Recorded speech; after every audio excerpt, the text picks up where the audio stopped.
Hi, Hi, how are you? I'm good, and you? I'm good. Just waiting for everybody to get in here, huh? Yeah.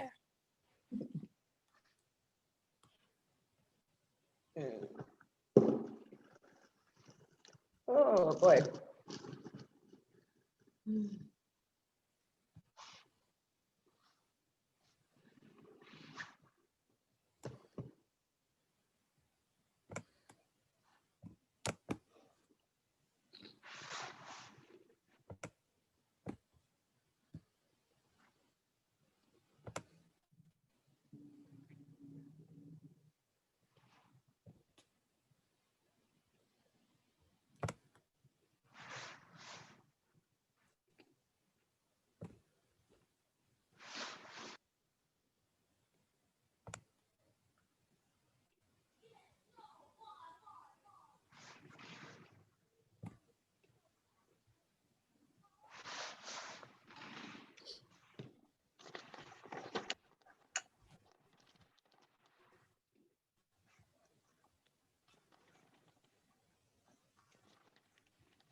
I want you to see if this still works, right? The high frequency. I know. I know the box.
Erica. Okay. Hold on.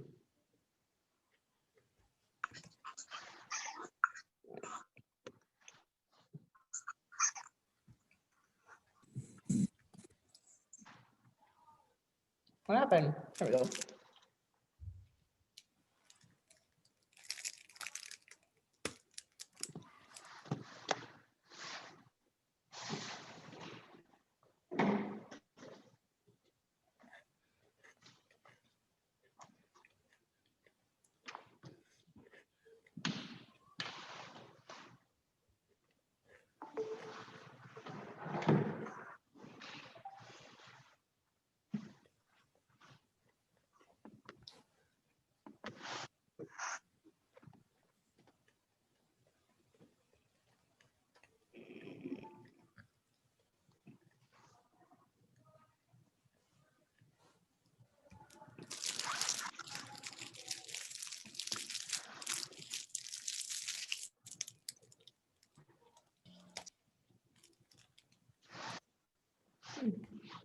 Hi, everyone. Everybody's just so wide awake, aren't they? I'm gonna go shut the door. I'll be right back.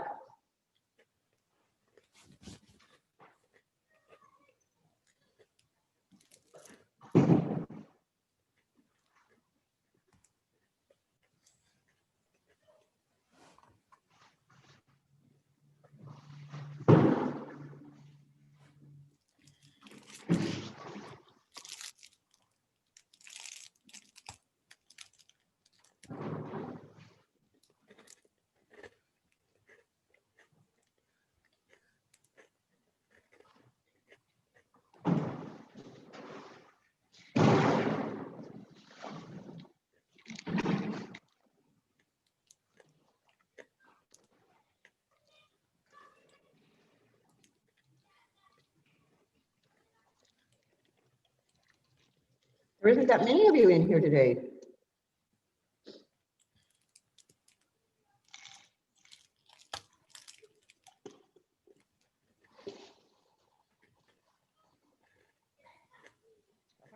There we go. Marina.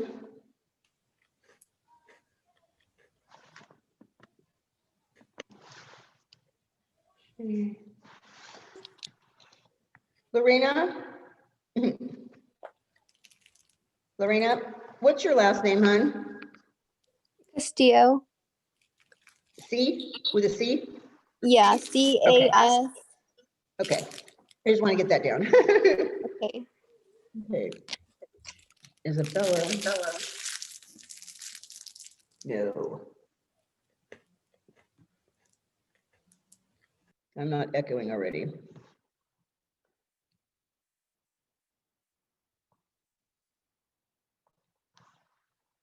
I have a question. Go ahead. Is ROP having a class today too? It's who? The ROP? ROP. Yeah. Yes, And okay, that's at 2:30. yes, if they were supposed to be here. All right. Thank you. Okay.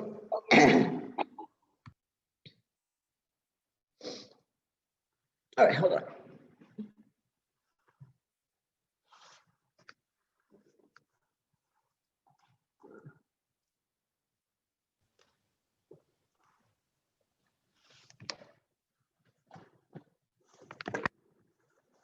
No one else in there. I need to have like a little bulletin board up here so I can say the page that it's on for everybody when they first come into the room. So we're going to be on page, excuse me, 352 in your study guide. 352 in your study guide and 487 in your textbook. You guys all have a nice weekend. Oh, look at she. How old is she, Shay? How old's your daughter? 3?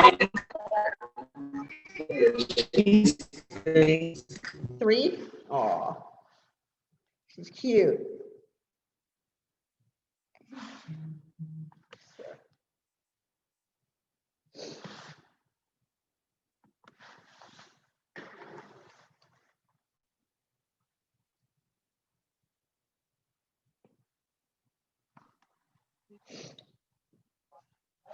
Okay. Is my internet going crazy, you guys? No. Good, okay. I just want to make sure. Let's see where I'm at. What did you say the pages were in the study guide? 352. 352. You're echoing, Shay.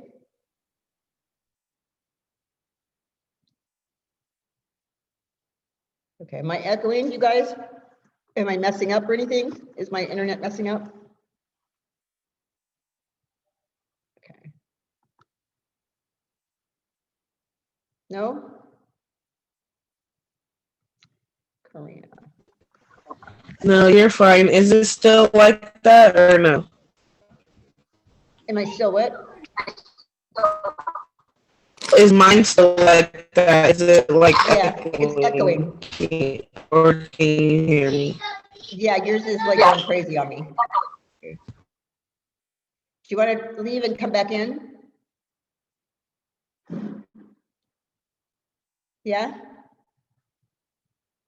Yeah, I'll try that. Okay. Samantha.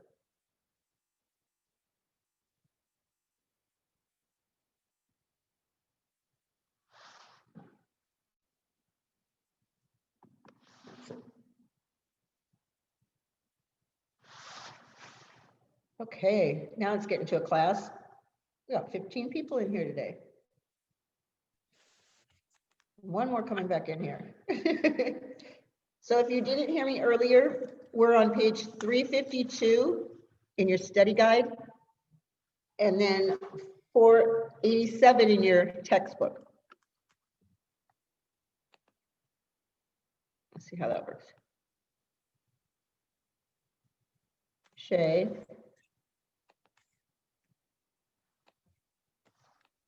Shay, can you hear me? Melanie? Yes. Yeah, you're still echoing. Do you have your phone on too? Shay, do you have your computer and your phone on? Shay, can you hear me? Shay. Yeah, I'm froze. I didn't even hear anything. Okay. What did you say?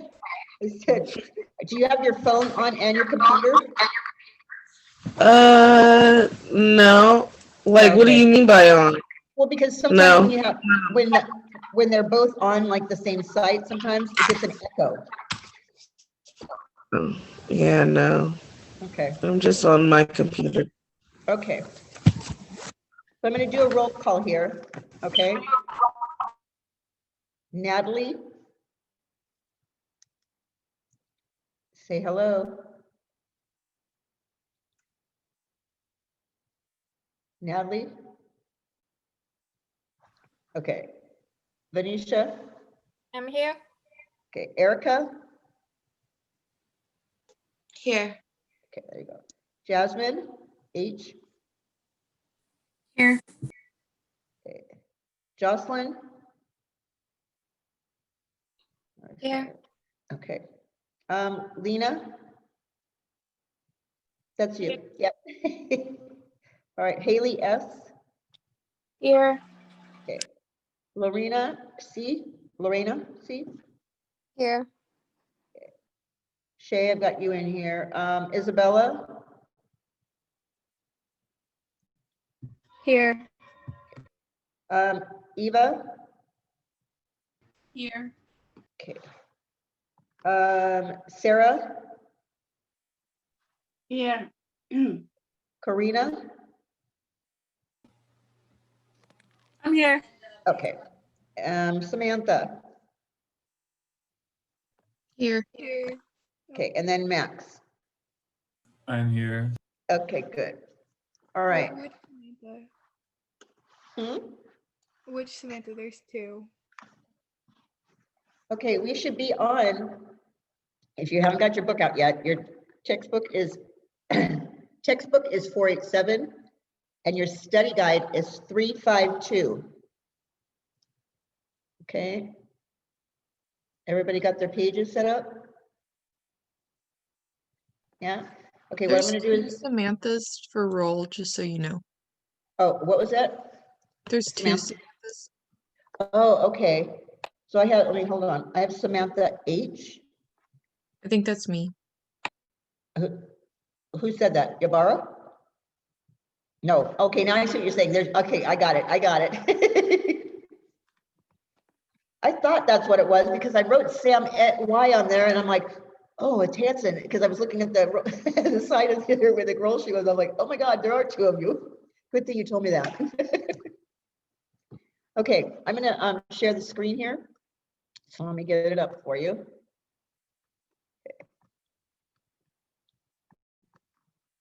And let me know when you've got additional considerations on your screen.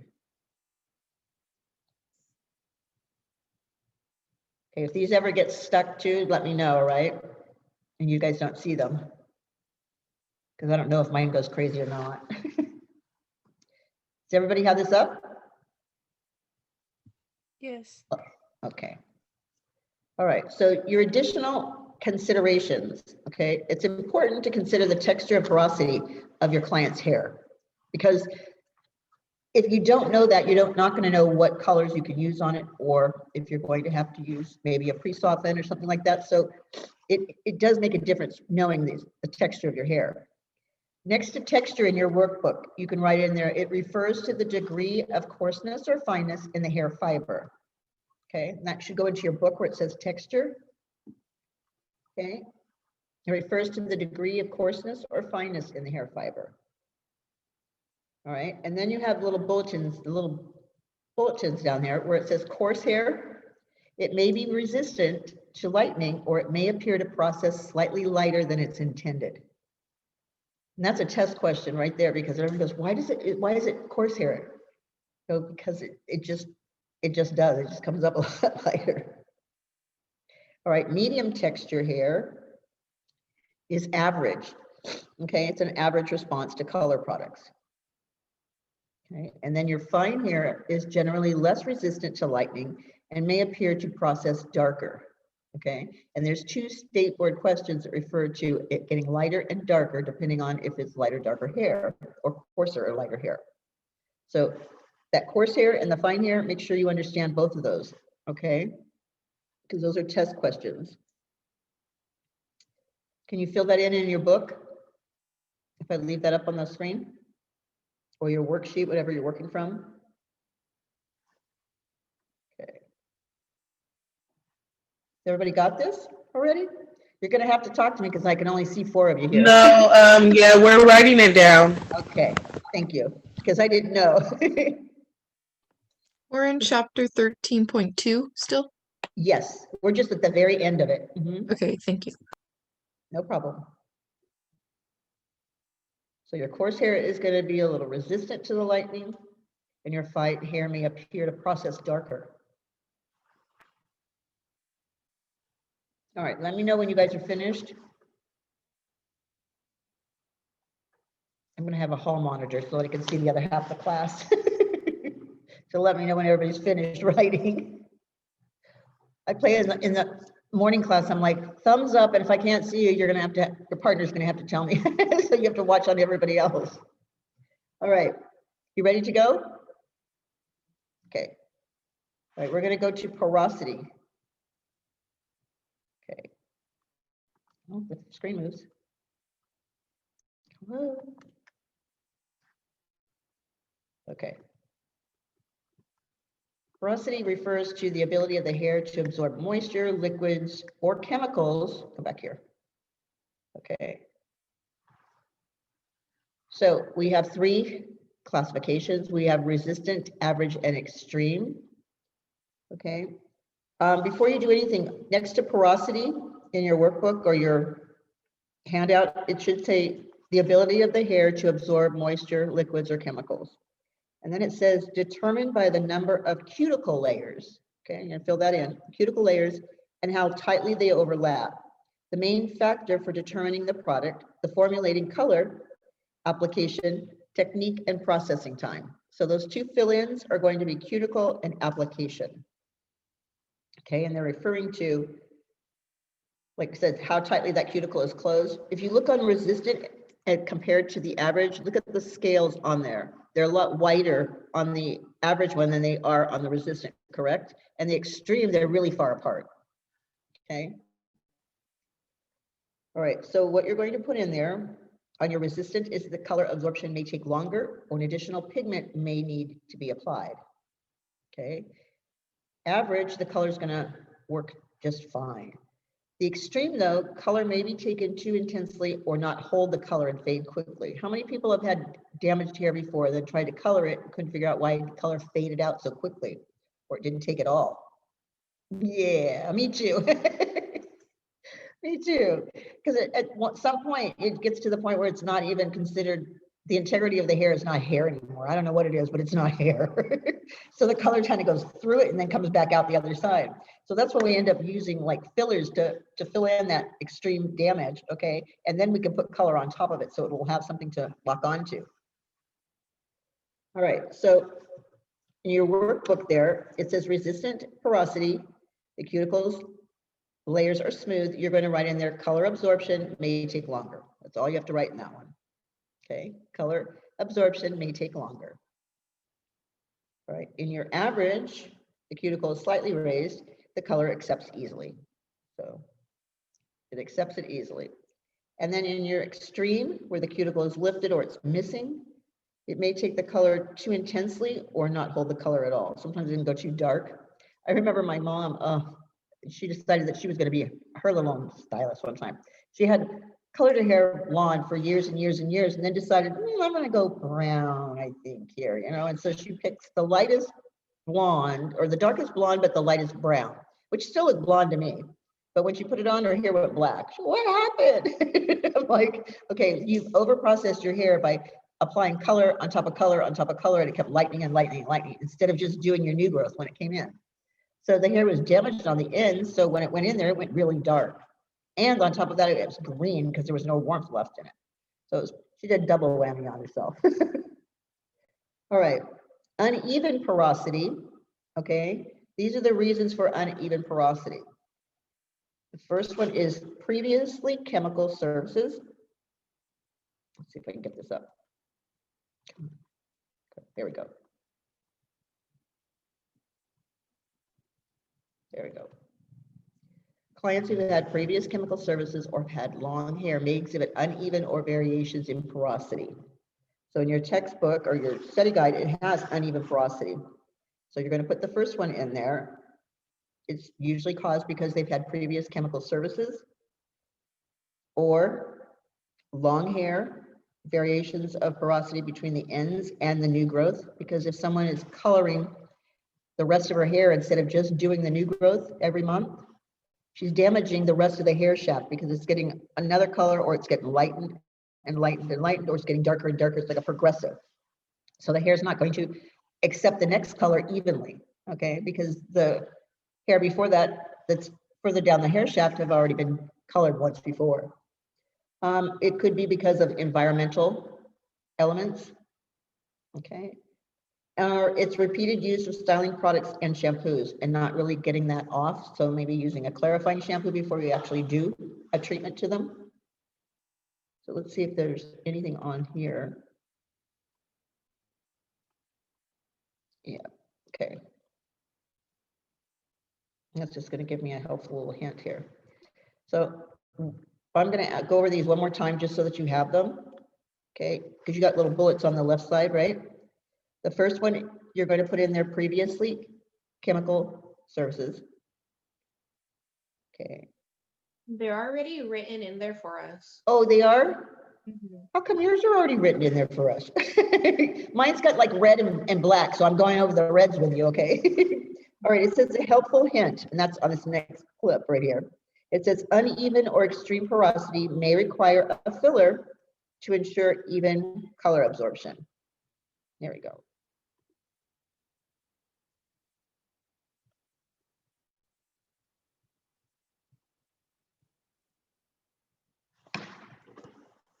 So if you're going to determine the actual porosity, you can take a small section of the hair, hold the ends and slide your thumb and forefinger towards the scalp.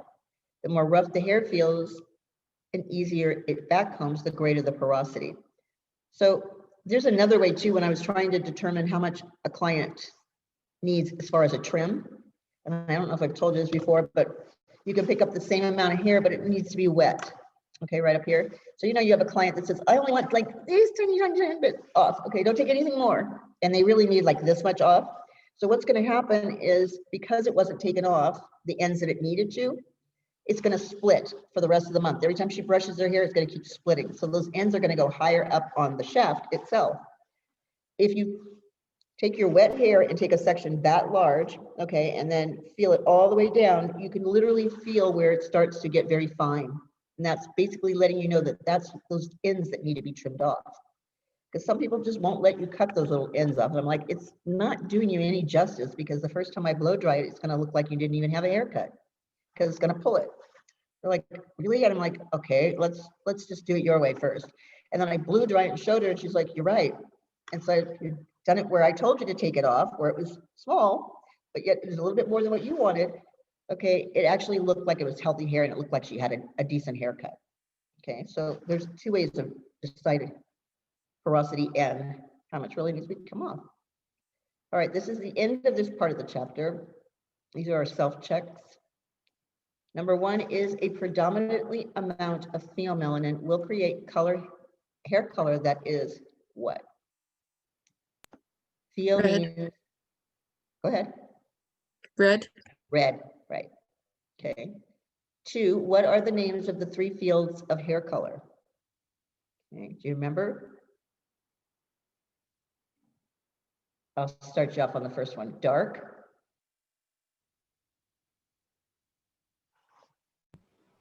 Medium Light. and light. Huh? Dark, medium, light. Yes, that's right. Good. All right, and then 3 is name 3 ways manufacturers name their hair colors. Okay, this one's a little trickier. But does anyone know this one before I even give you the answers on this one? Isn't one of them tone and color? Yep. Okay. One is level and tone. So you can put that in one of them, okay? Level and tone. The other one is field and tone. And then tone or color. Okay. All right, let's go down and answer number 4. All right.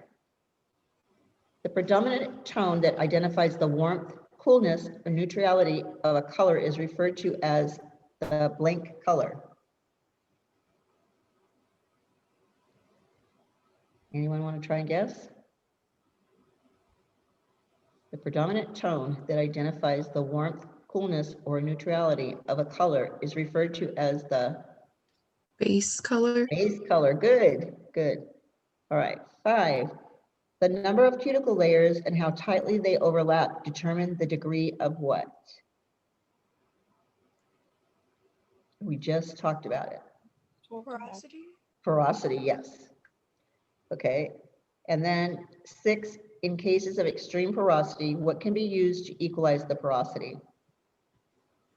Fillers. Filling. Fillers, yes, good. Good, good, good. Okay, let's see if there's anything else on here. This might be the end of it. Yep. Oh, here's more. Aha. These are our answers. Red, we got dark, medium, and light. By level and tone, by field and tone, oh, by tone or name. That's what that last one was. Okay, let's go to the next one. I got 2 out of them. All right. Base color was right. Porosity was right. And filler was right. So good. You guys actually retained all that information. All right. So these are facing the facts. All right. Melanin is the pigment producing cells that are called melanocytes. Okay. There are 2 types of melanin, the eumelanin and pheomelanin. We're talking about gray hair. It occurs when the melanin production slows down or just stops. If a client has 25 to 30% gray hair, they're going to apply the color 1 level lighter than the desired shade. If they're 75 to 80%, you're going to go 1 level darker. Do you know why you want to have to go darker on 75 to 80%? It's usually because the whole head almost looks more lighter than it is darker. Okay, because it's so much gray. You've seen little old ladies that come in and they have color on and they've got about this much of gray where it grew out, and it looks like they're bald. Literally, it looks like they're bald at the scalp. They hardly have any hair. And once you put the color on it, they're like, oh, they have a scalp, they have hair. It looks really nice. So, all right. And then when you're working with resistant hair, you may need to pre-soften or pre-lighten the hair first and apply a lighter shade. Okay, can anyone explain to me what pre-soften or pre-lighten means? And what do we use? Isn't that stripping the melanin of the hair? Well, kind of and kind of not. What it's trying to do, it's developer, basically. Okay, your peroxide. You're going to apply that to the hair first in the areas where it is the most resistant. Okay, so I'd take my brush and my developer and apply it. Just say I'm going to do a touch-up. So I'm going to do it right around here because that's usually the part where you're going to have to put it. You let it sit on there for about 5 minutes, and then your color formulation where you've already mixed it together, now you're going to apply it right on top of that, where you put the developer. Okay, and it pre-softens before you start to, the color starts to work. And it works on areas where it's really resistant. Okay, I think that was the end of this one. Okay, so I'm gonna, oh, there's more here. Identifying the natural level and tone, 3 major fields, dark, medium, and light. Identifying artificial level, tone, and intensity. These artificial levels are identified by level and tone, okay, which is levels are numbered 1 through 10. Okay, and your tone is going to be warms, cools, or neutrals. Your field and tone is going to be field, light, medium, and dark. And then your tone again would be warm, cool, or neutral. or tone and name, and it would be warm, cool, and neutral, and then the name of it. So let's just say that she's a mahogany brown. Okay, so that's basically how they're breaking this down. Now your intensity is going to refer to the mild or strongness of the color, or its vibrancy, basically. All right, so if I had like a level 7 and I was using a red tone to it, okay, if I wanted to increase that intensity, I could do a 7RR or 7RRR, which just adds more of that pigment in. It's the same level as 7, okay, but it's going to add more, I guess, like a punch of color on there. Does everyone understand what I mean by that? Okay. Because I kept thinking, what is that? Well, if it said violet ray or violet red, okay, and then it was a violet red red, be that purple with more of a red color on the end of it. All right, texture is going to refer to the degree of coarseness or fineness in the hair fiber. And your porosity is going to be the amount of moisture, liquids, or chemical that the hair is able to absorb. And there are 3 types. You have resistant, average, and extreme.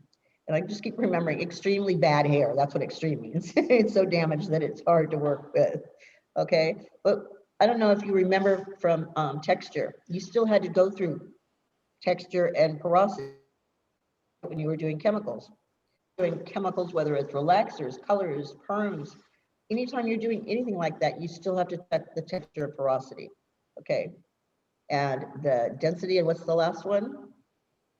There's 4 of them. Go ahead, Shay. What are the 4 things we check before we do any type of a chemical to someone? Anybody remember? No? Texture, porosity, okay, density, and really? Elasticity. There you go. Thank you. Those 4 things will pop up every single time. Okay, I just wanted to remind you about that. Okay, that is the end of it. So let me stop this screen.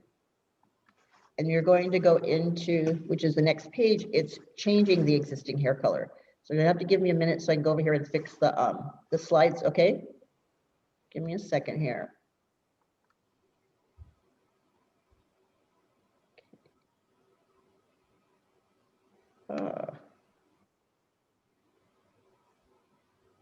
So does anyone have any questions about what we've discussed so far in this chapter?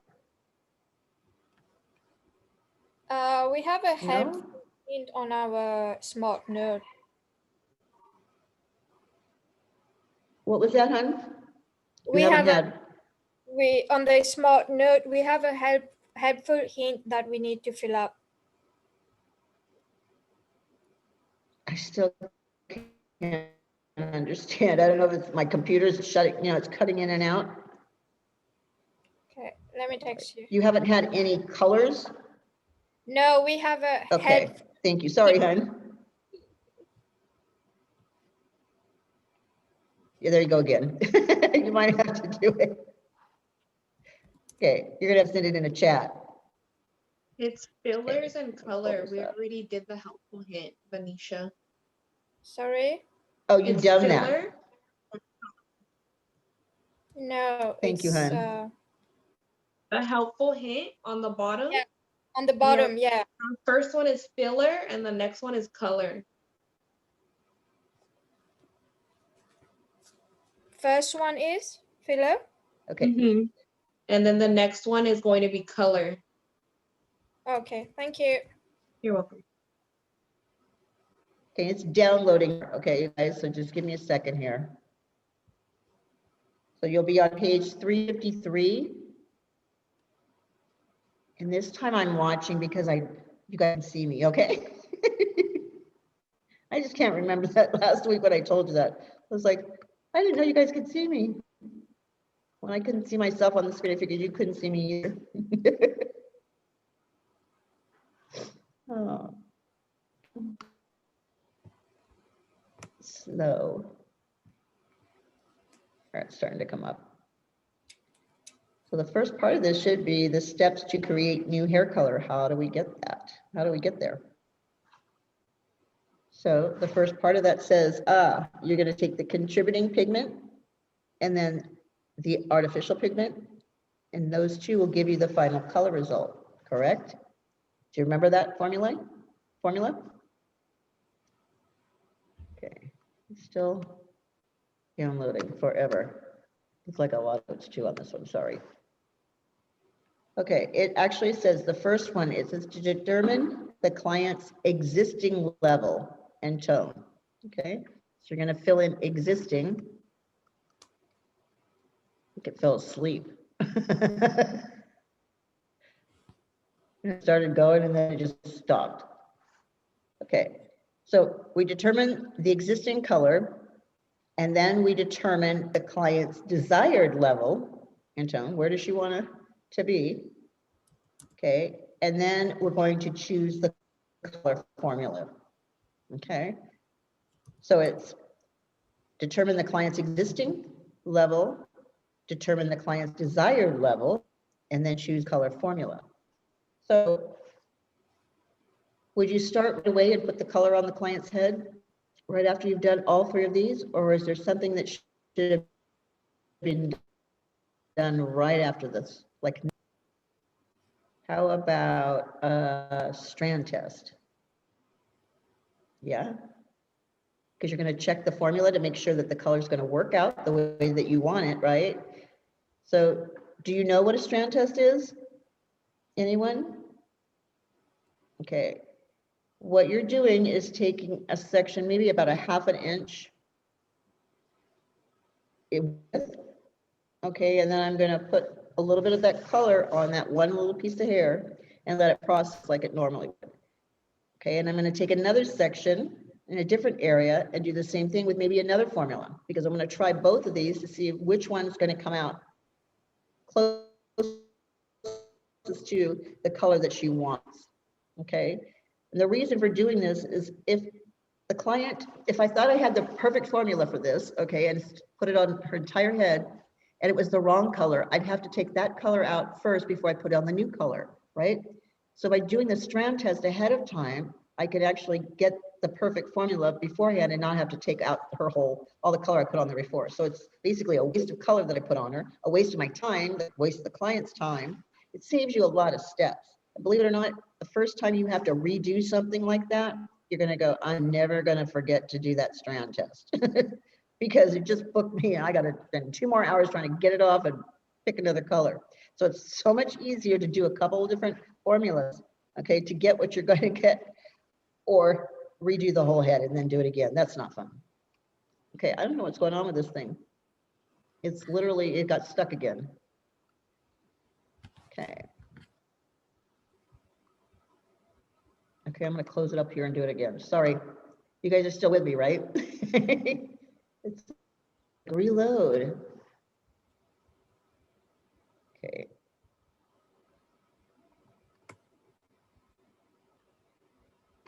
Okay, we're stopping with you here. I'm going to just start from the beginning again. Okay. There we go. Now it didn't stop. Sorry. All right, color chemistry. I can help with this part.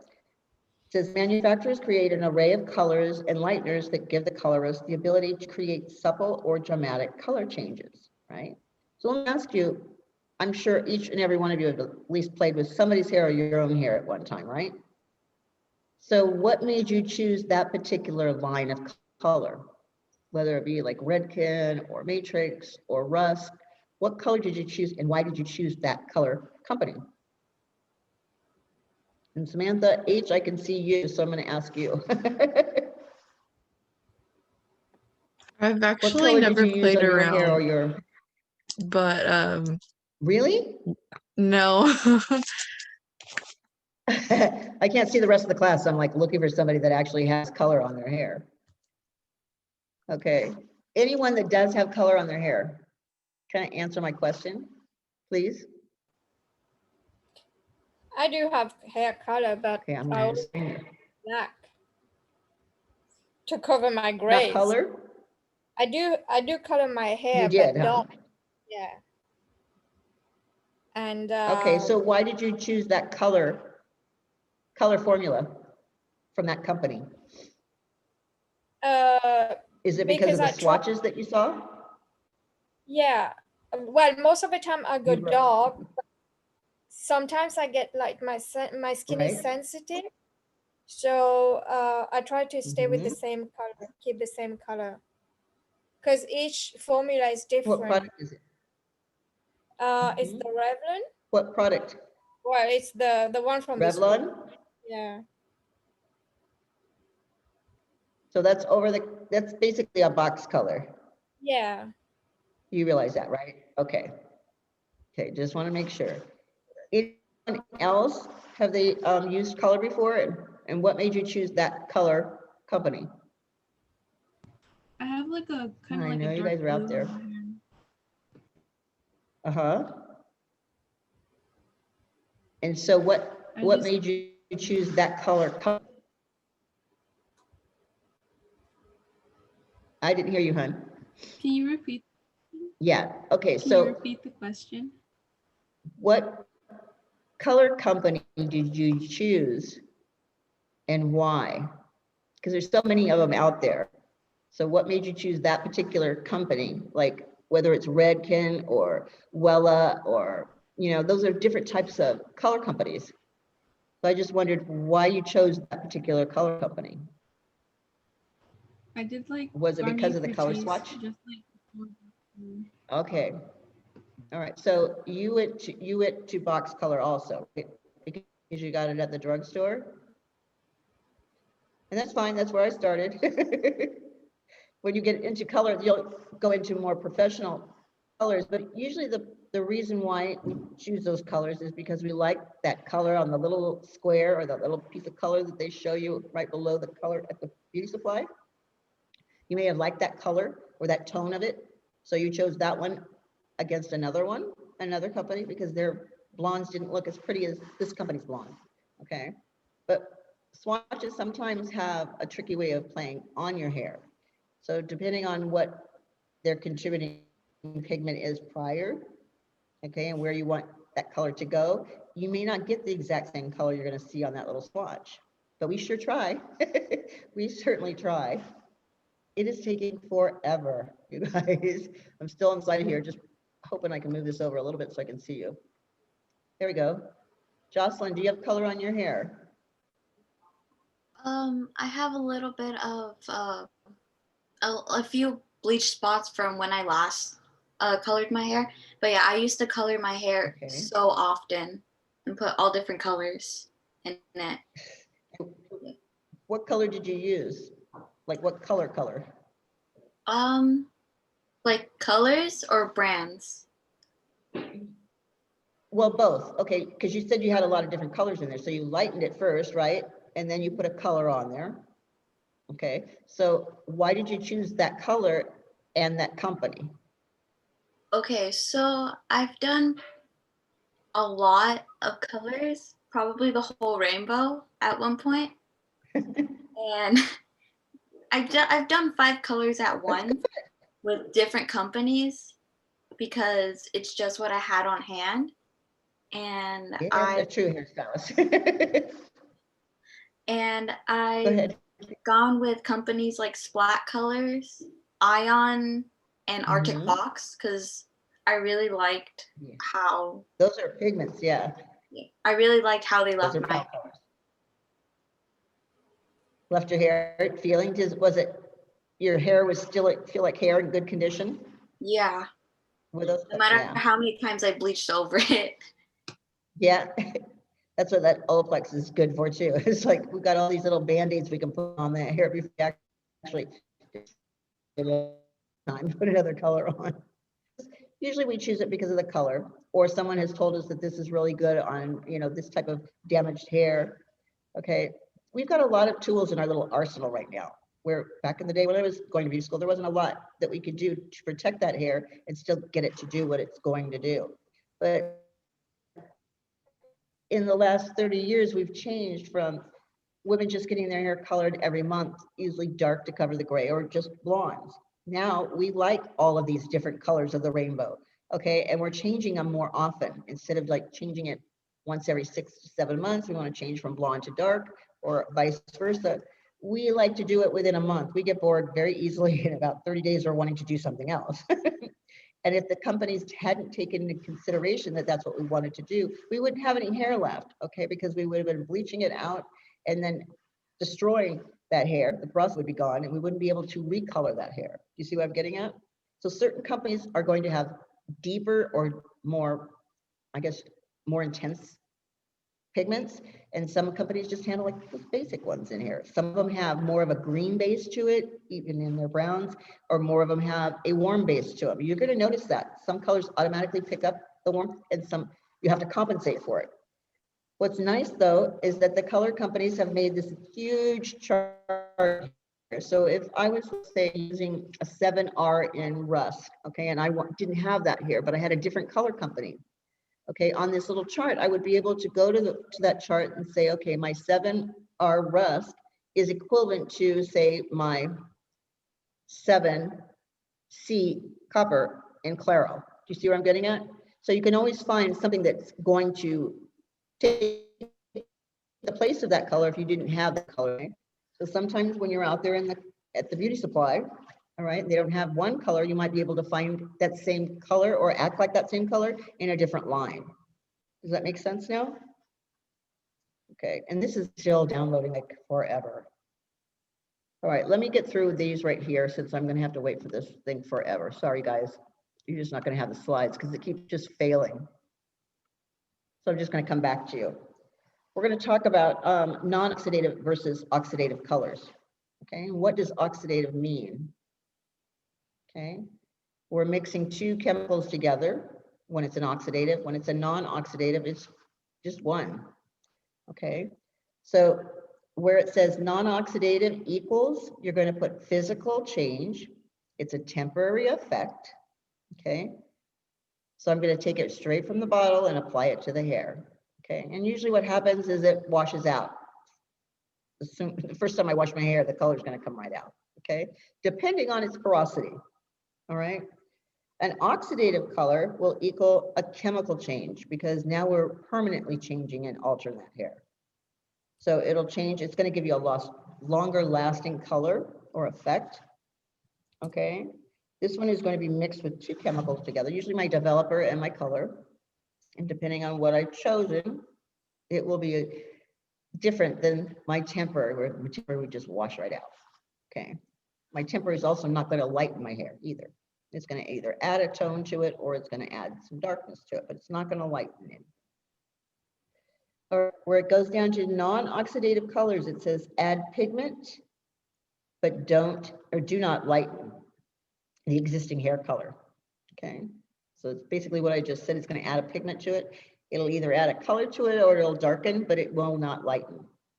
Okay, it's used to darken color, impart shine, and add new tones as well as or neutralize unwanted tones. Do you remember what an unwanted tone was? Got unwanted tones. Usually when you lighten someone's hair, you're going to get unwanted tones as it removes that color. So the first level that you're going to remove usually is red. Okay, if I've got dark hair and I want to go blonde, I'm going to be removing red first. Then it might see red orange. It might see orange red, and then it might be just orange, and then it's going to be yellow orange. See how it's going down the list like backwards? So it's lifting those colors out. Well, when you lift it out, it doesn't leave a very pretty color because lightning doesn't add any pigment to it. It just removes pigment. Huh? Someone asking a question? I'm getting out just a echo. All right. So in your non-oxidative, you should have had lighten, darken, and neutralize. Okay.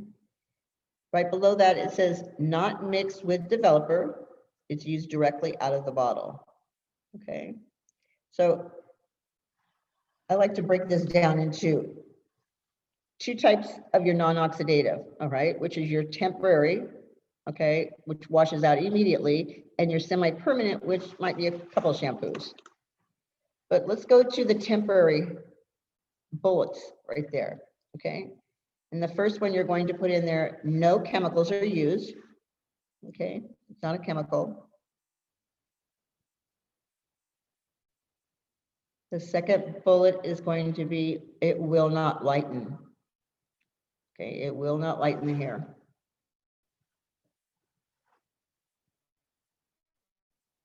Your third one is it will last from shampoo to shampoo. From shampoo to shampoo. Okay, the fourth one is it'll neutralize unwanted tones or add tone to a faded color. Okay, it'll neutralize unwanted tones and tone a faded color.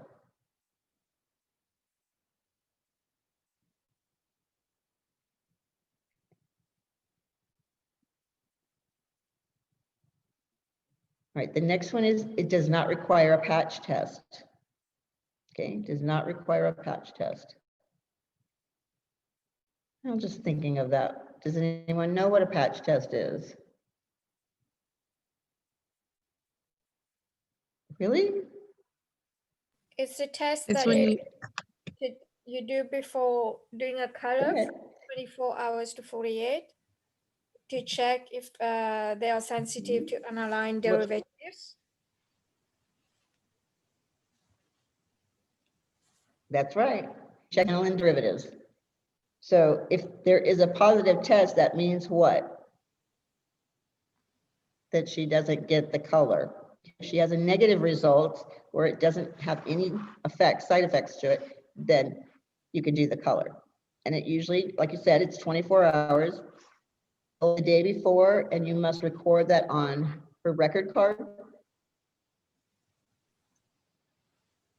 Okay, you ask the client to get it all for the first 24 hours, and she has to come back in with that color still there so that you can see that there was no reaction to it. Okay, and I've had to send somebody home to do it again because she didn't think it was that important. Like, I went through all the trouble of doing it. It is important. Okay, don't wash it off. Right. And then she came back and she goes, oh, I just washed it off. I go, but I have to see it, not just you. She goes, well, I just told you. I go, well, I can't do that. I have to record this, so there has to be a way of me recording it. Like, okay, we'll do it again. So we had to redo the test before she could get her hair colored. All right, right below that it says it's not mixed. Oh, excuse me. That large color molecules will only coat the surface of the cuticle, creating a physical, not a chemical change. So you're going to write large color molecules only coat the surface of the cuticle.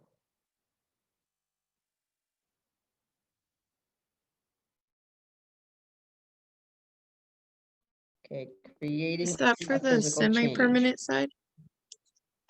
No, that was still your temporary. You should have 1, 2, 3, 4, 5, 6 of them, right? 6 bullets? Yeah. Okay. Yeah. Okay. So take a look at this illustration on the left where it says underneath 2 types of non-oxidative color. They're yellow, kind of like yellow colors.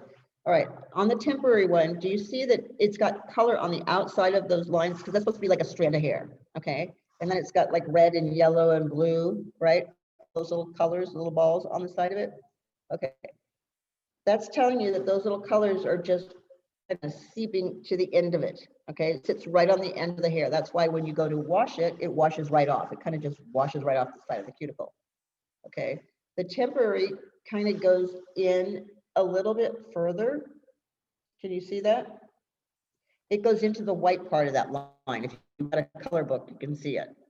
Okay, you have the colors on the outside, and then it kind of goes into that next layer, which is the cuticle. I'm going to bring it up really close so you can see it. See if I can get it up to where you can see. We're talking about right here. Do you see what I'm talking about? How that color gets into the hair. Okay, so temporary will sit on the outside of it, but the semi-permanent kind of pushes in a little bit further. So that's why it will fade. Right? So under your semi-permanent, you're going to write in there, that first bullet is no chemicals used. Okay. All right. The second one is deposits color and cannot lighten.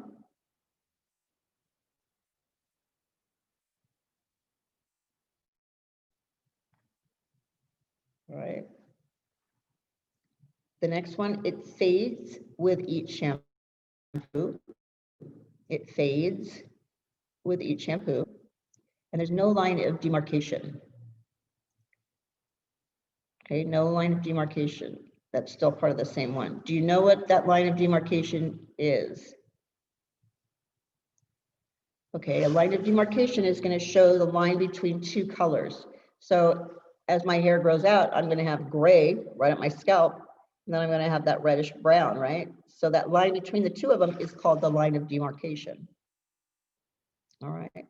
So as it grows out, it's not going to show that I need a touch up, which is kind of nice. All right.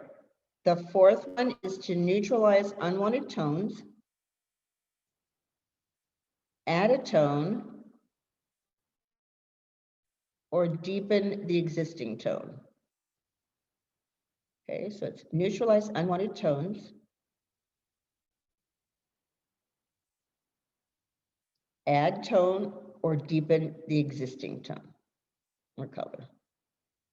Okay.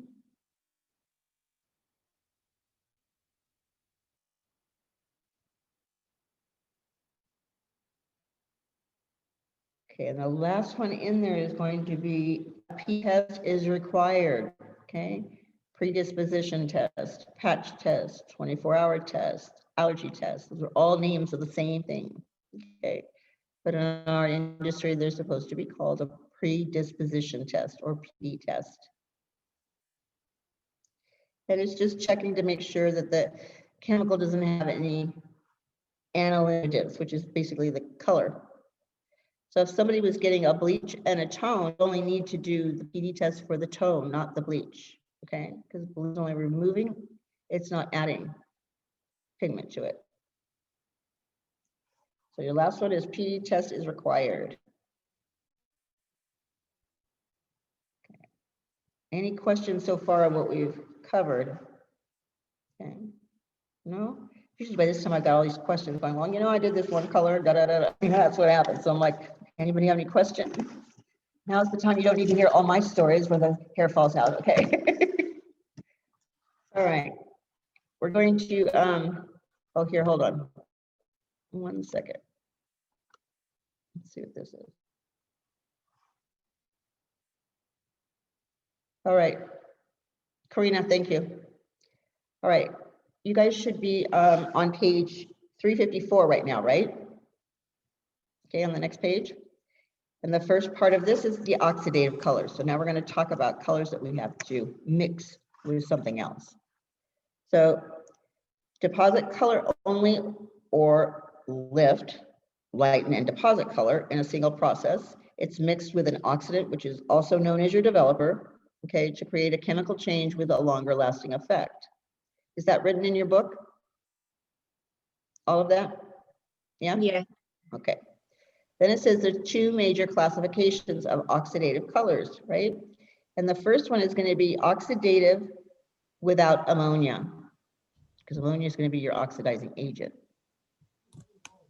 Okay, oxidative without ammonia.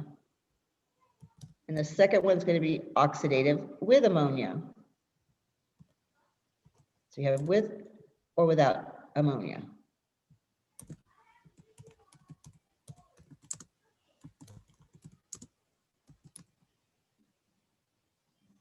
Okay, look at those little pictures right below that where it says two types of oxidative colors.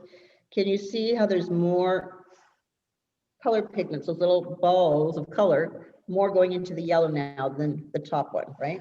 That's basically what they're trying to get at. It's a lot easier sometimes when I show it on that board. I actually make like one strand of hair like this and I make it like a Christmas tree where all these little scales are lifted up, right? And when you apply that color, I'll put little dots on the outside of those little tails, right? Like a tree. And then I'll say, okay, you wash it and I'll erase that whole bit of color. And that's basically giving you an idea of how that color gets or penetrates into the hair shaft. So let's talk about your long-lasting semi-permanents, okay? These are also known as deposit only or semi-demi permanent, or oxidative without ammonia. So it should say oxidative and ammonia in your little fill-in. Okay. All right, the second bullet, it's supposed to say contains little or no ammonia. Okay. Your third bullet is deposit color, add tone to the hair. It does not lighten the existing color. So it's just going to put tone in there. Okay. Sorry, It's can you it's repeat okay. required to have? For contains little or no ammonia. Is that what you're talking about? No, the other one, the one after that. Is it tone, add tone? The first block was oxidative, then we had ammonia, right? Yeah. And the second bullet says contains little or no ammonia. The third one is deposit color, add tone. Yes, that's it. Yeah, Tone. thank you. No problem. I just have to go back to my book. All right, it requires the predisposition test. Okay, that's the next one. And it lasts generally from 4 to 6 weeks. All right, it's a low volume of hydrogen peroxide. Okay, and there are 3 types: liquid, cream, and gel.